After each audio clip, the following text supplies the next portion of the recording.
बूंदें उभर आईं। वो पसीने की बूंदें कोई साधारण जल नहीं थीं।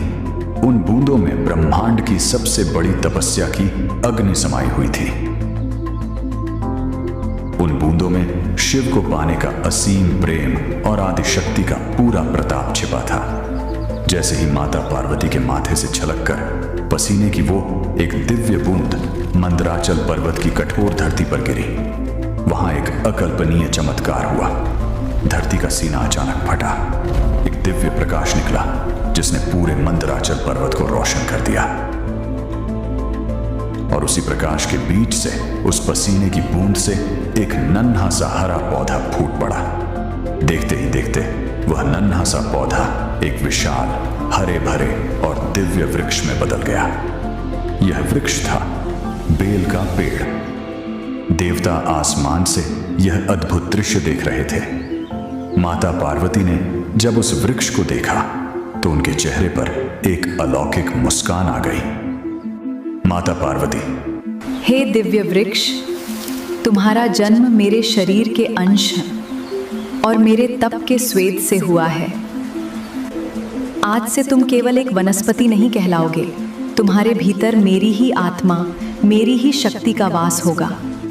जो कोई भी तुम्हारे पत्तों को मेरे स्वामी महादेव पर अर्पित करेगा, उसे स्वयं मेरे दर्शन और महादेव की अपार कृपा एक साथ प्राप्त होगी। चूंकि इस वृक्ष का जन्म स्वयं माता पार्वती के शरीर से हुआ था, इसलिए यह पूरा वृक्ष शक्ति का ही एक साक्षात रूप बन गया। शिव पुराण में महर्षि वेद व्यास जी ने स्पष्ट रूप से बताया है कि इस बेल वृक्ष के रोम रोम में माता पार्वती के अलग अलग दिव्य और उग्र रूपों का वास है। जरा ध्यान से सुनिए और महसूस कीजिए कि जब आप एक बेल का पेड़ देखते हैं तो आप दरअसल क्या देख रहे होते हैं। इस वृक्ष की जड़ में मां गिरिजा का वास है, जो पर्वतों की पुत्री हैं और जो इस पेड़ को धरती से मजबूती से बांधे रखती हैं। इसके तने में मां माहेश्वरी का वास है, जो पूरे ब्रह्मांड का भार संभालती है। इसकी शाखाओं में माता दक्षिणायणी सती का वास है, जिनका प्रेम हर दिशा में फैलकर शिव की प्रतीक्षा कर रहा है। और इसकी पत्तियों में स्वयं माता पार्वती विराजमान है, जो शिव का सबसे कोमल हिस्सा है।